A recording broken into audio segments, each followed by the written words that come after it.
चालाक मुर्गी की कहानी। एक सरसब्ज गांव में एक छोटा सा खेत था, जहां एक मेहनती किसान अपने जानवरों के साथ खुशी खुशी रहता था। इस खेत में कई जानवर थे, जिनमें एक सफेद रंग की खूबसूरत मुर्गी भी शामिल थी। इस मुर्गी का नाम चन चन था।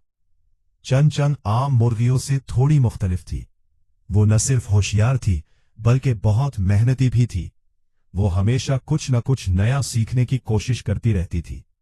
बाकी मुर्गियां सारा दिन इधर उधर घूमती रहती थीं, लेकिन चन चन को काम करने का शौक था। एक दिन चन चन ने जमीन पर कुछ गंदम के दाने देखे। उसने सोचा, अगर मैं इन दानों को जमीन में बो दूं, तो शायद ये बढ़कर बहुत सारी गंदम बन जाए। वो खुशी खुशी बाकी जानवरों के पास गई और बोली, क्या तुम मेरी मदद करोगे? हम सब मिलकर गंदम उगाएंगे। गाय ने कहा, मुझे तो आराम करना है। बकरी बोली, मैं तो खेल रही हूं। बतख ने कहा, मुझे पानी में तैरना है।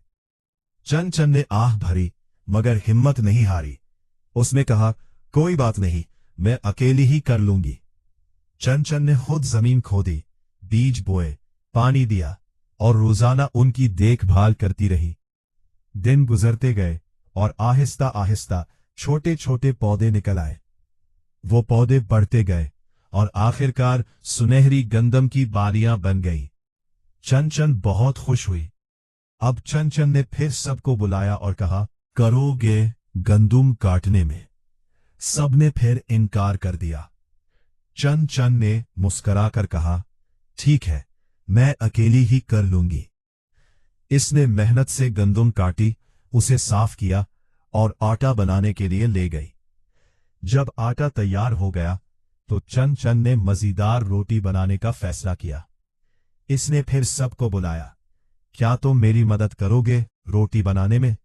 सबने कहा, नहीं, हमें काम नहीं करना। चन चन ने खुद ही रोटी बनाई। जब रोटी तैयार हुई, तो उसकी खुशबू पूरे खेत में फैल गई। अब सब जानवर भागे भागे आए और बोले, हमें भी रोटी दो।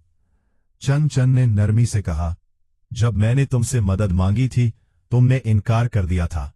अब ये रोटी मेरी मेहनत का नतीजा है। सब जानवर शर्मिंदा हो गए। उन्होंने अपनी गलती मान ली और वादा किया कि आइंदा वो सब मिलकर काम करेंगे। चन चन ने उनकी बात सुनी, मुस्कुराई और सबके साथ रोटी बांट ली। कहानी का सबक। इस कहानी से हमें यह सबक मिलता है, मेहनत हमेशा रंग लाती है। दूसरों की मदद करना जरूरी है। जो काम हम करते हैं, उसका फल हमें जरूर मिलता है। इत्तेहाद में बरकत है।